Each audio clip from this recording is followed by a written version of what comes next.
Well, good evening, welcome, good afternoon, whatever it may be. Happy Monday, welcome to the Closing Beat. This is our quick stock market update show where we cover the stock market, the good, the bad, and the ugly for the day, so we will be sure to go through that. We're financial advisors here at Jazz Wealth. We help with investments. We manage our own portfolios, by the way. We have our own funds, expense-free, no commissions, no nothing, as far as how we operate here. So I hope you'll check us out at Jazz Wealth. Let's get started. Last week, the word of the week was vulnerable. So very simply, I was saying, the markets seem vulnerable. It's just as easy as you can put it. Now, you've got some sort of end of May tailwinds, which tend to support the markets. We'll cover some of that. But bottom line is we're starting the week here weak, soft, to the downside, right? You got the Dow lower by 84 points, S&P lower by 19, the Nasdaq down 113. Hey, there's a big difference there. You always hear me say when there's a big discrepancy in performance in the markets there, you ask yourself why. So if we could take a look at a few things here, I will just dive right into it. You got the S&P 500 below the 50-day moving average, or at least closing below the 50-day moving average here today. Most people give that sort of a break as long as we're still above the 200-day.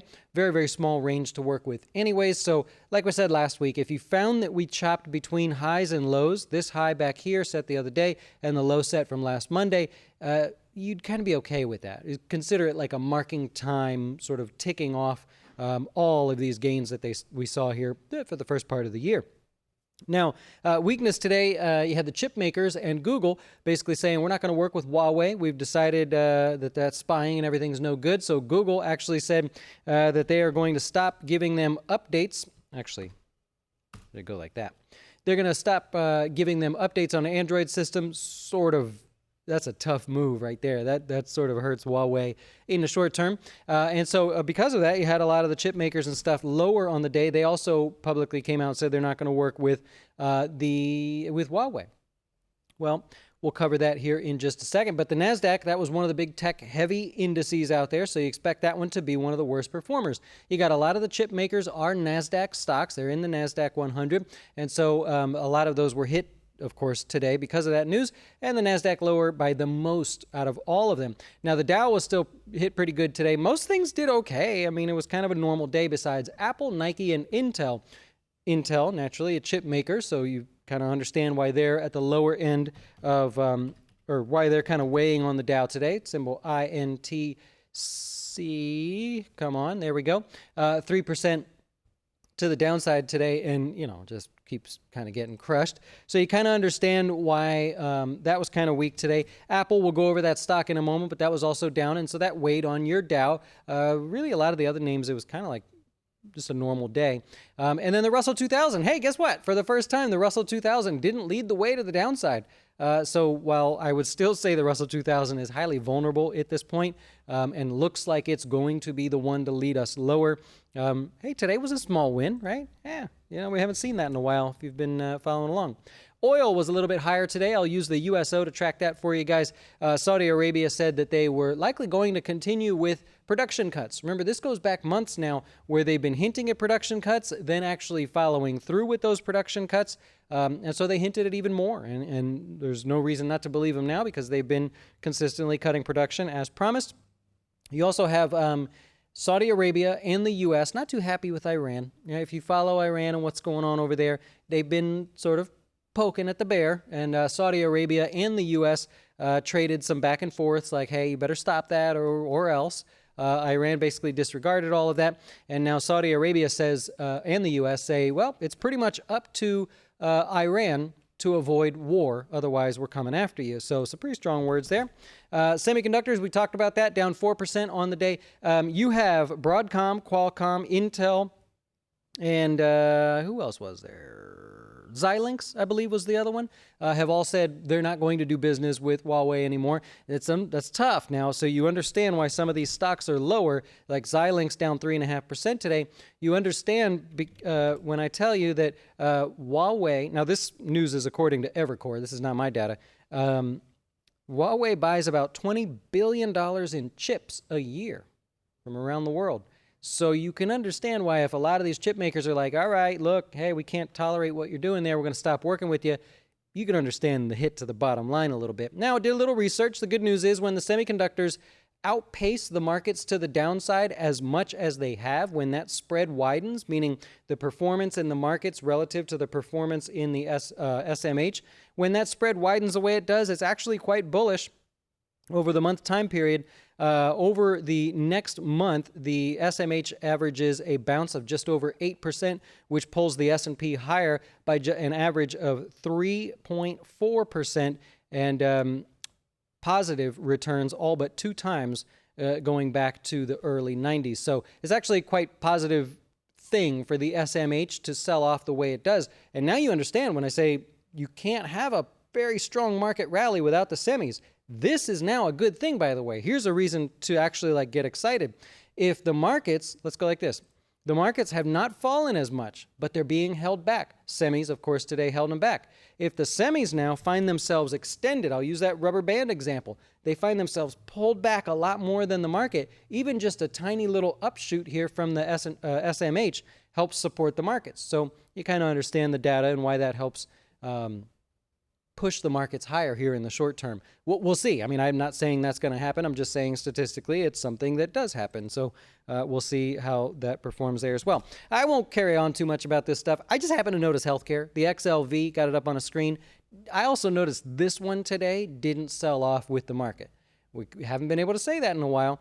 Healthcare has been relatively weak all year long. It's the worst performing index in the S&P 500 by quite a few percentage points. And today was the first maybe hint that it was done selling off. I'm not calling a bottom or anything on that one. I just thought it was kind of interesting that while everything else was just a touch weak, depending on, unless you're in the tech space, everything else was kind of weak, but healthcare held in there. UNH was one of the better performers in the space, added 2% on the day. It makes up about 7% of the XLV. Johnson & Johnson currently is the largest position in the XLV, and that didn't really do much today. But nonetheless, just kind of noticing that. I mean, is that those little things? I'm not saying you do anything with it, but you just put that on your radar, maybe something to watch. Tesla, let's go to individual stocks today. I tweeted this one out earlier. Tesla broke below 200. Last week, made the mention, seems like the stock wants to be sub 200. Tweeted that out for you here today. Wedbush is part of the reason. So Wedbush downgraded. They didn't downgrade them. They just lowered their price target. So they were at 275. I think we can kind of see that wasn't going to happen. So they lowered it to 230 here in the short term. Now, these are 12-month targets, by the way. But one thing I'll point out, if you look back on Tesla, since this high right here, what was that, late November, early December? Since that high until now, Tesla went from being worth about $62, $63 billion all the way down to $37 billion at the lows today. That's an impressive shave of the market cap, to use those type of words there. Anyways, Wedbush lowered their price target, saying, look, it's going to be an uphill battle for them to make a profit in the second half of the year. Remember, Elon Musk said, we got second half covered. Don't worry, we're going to make a profit. Wedbush is sort of disagreeing with him, saying, we don't see it there, sir. Lyft was a little bit higher today. However, they're being sued by a group of investors. This is sort of common, by the way. Being sued by a group of investors that said they were making false and misleading statements about their company. Actually, false and misleading statements about their performance, which supported an inflated share price. I don't know. The stock's down about 30% from the IPO price, the opening IPO price. So, oh, shoot, what'd I do? I did something, man. All right. Hey, let's go back to the things like we're supposed to do. T-Mobile. So T-Mobile shares higher by 4%. Sprint was higher, although a little bit wild throughout the day. Sprint added about 19%. T-Mobile's trying to buy Sprint. The news actually started with this gap higher today. I put it in the scroller, I think, at the bottom, because they got the backing of the FCC chairman, which doesn't mean a whole lot. It just means they sort of got the backing of that, which maybe he has a little bit of say there. The Justice Department came out later in the day and said, not so fast. We're not quite ready to approve this deal just yet. So the Sprint actually stopped at like 760. I'm not sure where. Somewhere in there, was halted, opened up, and sold all the way back down, which if you know Sprint, you know that's a big move for Sprint. So we'll see. I mean, it's just, that's all merger news. That's the short answer to what's going on there. Apple lower by $3.13 today. HSBC lowered their price target to 174, puts it a little bit lower than where it's at now. They have a little concern. Part of the analyst note said they have a little, well, first of all, profit margins, right? If the trade war persists, that they'd have to raise prices, and it's already tough for Apple to raise prices because they're already so damn expensive.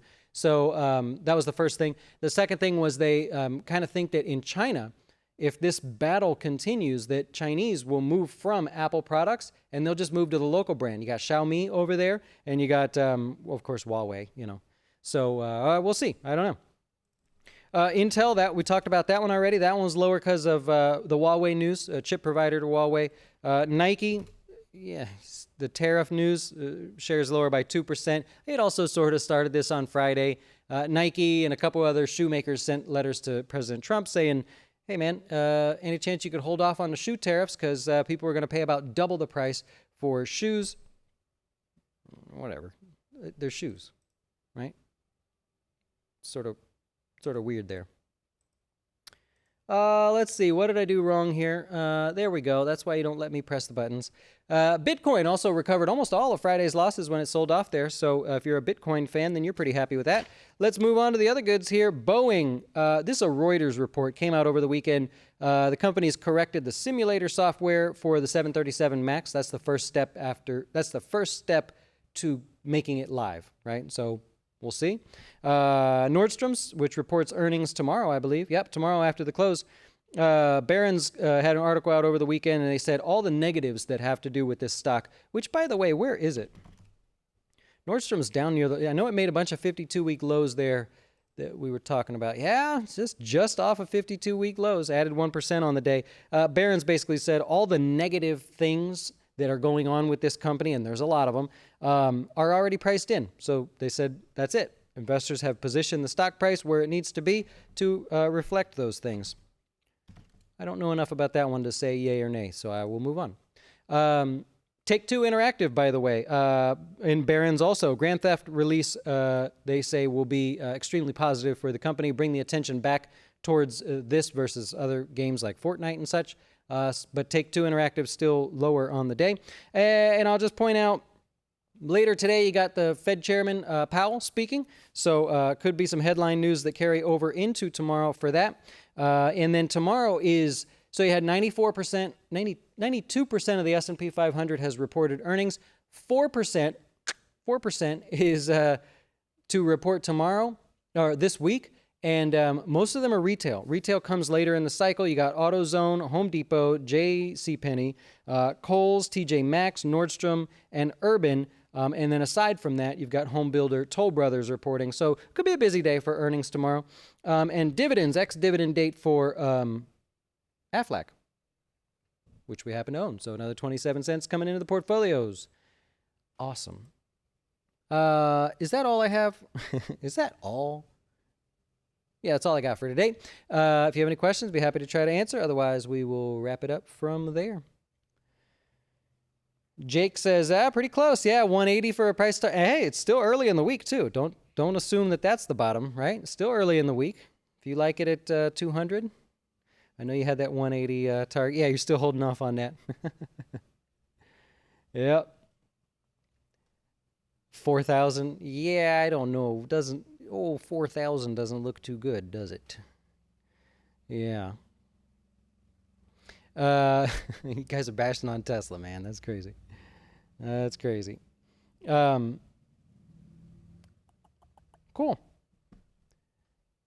Let's see here. Dustin, what are your thoughts on Fizz, National Beverage Corp? This is LaCroix. Got some issues here. A lot of it centered around one or two drinks or brands. This is an easy... let's go like this. I can press the buttons. Yeah.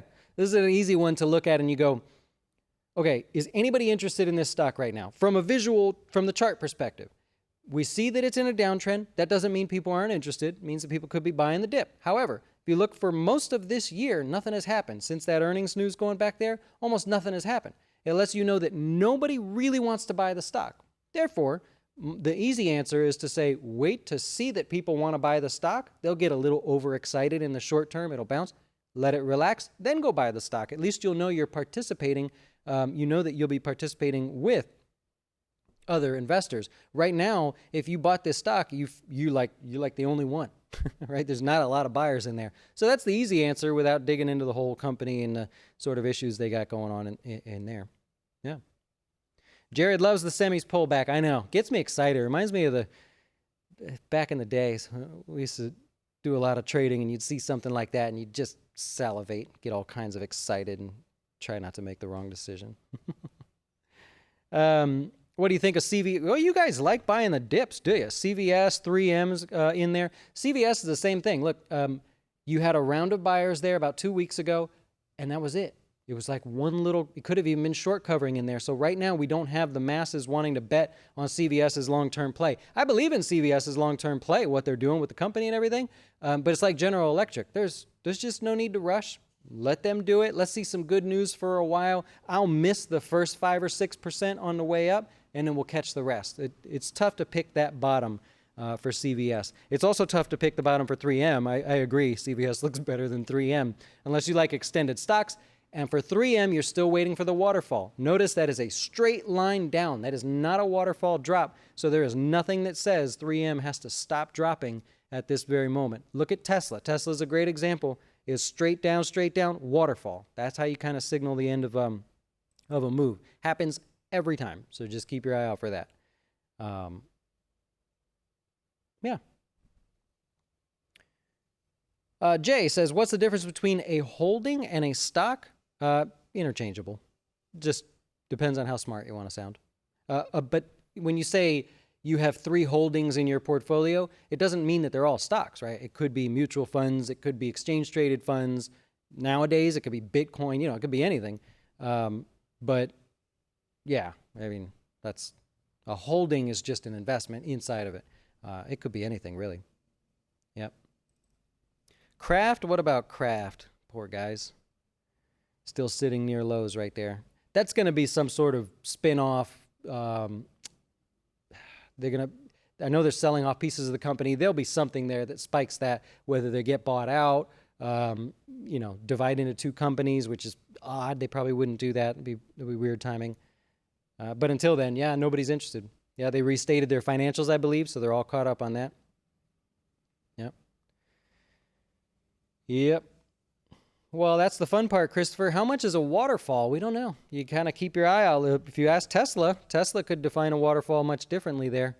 I don't know what percentage that is, but it's over 5% so far. Yeah, that's the fun part, is when you see that drop, when you recognize the end is coming too near. Monday language. When you recognize that you think the bottom is coming. That's the hard part, is figuring out where do you dive in. You're catching a falling knife. You're just catching the falling knife at the end of a trend. It's not for everybody. I get it. But, yeah, that's the magic sauce if you can sort of get used to seeing that enough. Ford, yeah, sort of interesting. I was looking at something today that showed Tesla's market cap now being less than Ford's, of course, less than General Motors, and kind of showing the history of when it was riding high. Ford right smack there in the middle. Even with the news today, I put it in the scroller, I believe below, they're losing 9,000 jobs, or giving up 9,000 jobs, laying off, and they're starting this week, I think, with the first 10% or something like that. It's an interesting not restructuring, but refuturizing the company, if you look at what they're doing. They're even into like electric scooters now with the thing that they bought. You get on, you swipe your card, and you can go ride a scooter. They want to be more of a transportation company instead of just, hey, we make cars and trucks. That's not an overnight thing. So I think so far so good, but that's a tough one. Your hands do tend to get a little bloody. Yep, you can't be one who's scared of blood. If you are, if that is the case, then you're looking at stocks differently. And that's the biggest misconception out there. You see a lot of YouTube trader video guys where they say, you can't catch a falling knife. Well, no, you can't catch a falling knife. Some people like to do that. And the only wrong way to invest is the way that loses money. So if you don't like buying something that's falling rapidly, then you're the kind of person that looks at like Microsoft or Salesforce or those stocks that are trending higher, and you ride that wave. And that's okay, because this person's going to say, that's stupid. Why would you buy a stock on the way up? This person's going to say, you're an idiot. Why would buy a stock on the way down? There's no wrong way to do it. Whatever the way that loses money is the only wrong way. I've seen so many traders make money in ways that I would have never, ever thought was possible.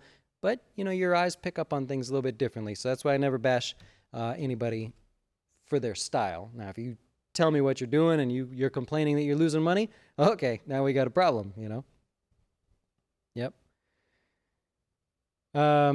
Too early to tell on the Sprint merger with T-Mobile, because we don't know if it's going to go through yet, and we don't know really the success or failure of it. Too early to tell. I think one of them owns a part of American Tower. I'm not super sure on that one, but I think one of those two owns a piece of them, and so now it would become part of the one of them. I'll look into that. Anyways, that's all I have for you today. I'll wrap it up there. I hope you have a great rest of your day. Hope you enjoyed the show. If you did, maybe you hit the subscribe button. It takes a whole lot of effort to put this thing together every day, considering we don't have a CNBC team. But maybe one day we'll have like a little Bloomberg team here, and they'll help us with the news. That'd be cool. Or partner with them or something. Who knows? But we can only get there if you hit the subscribe button, and it makes us look bigger than what we really are. I appreciate it. Have a great Monday. We will see you tomorrow.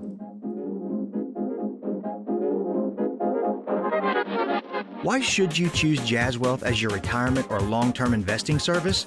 Our portfolios are managed by us, not some faceless mutual fund manager. Our private classes will teach you everything about investing and getting your dough straight. Best of all, our fiduciary standard means your best interest comes before ours.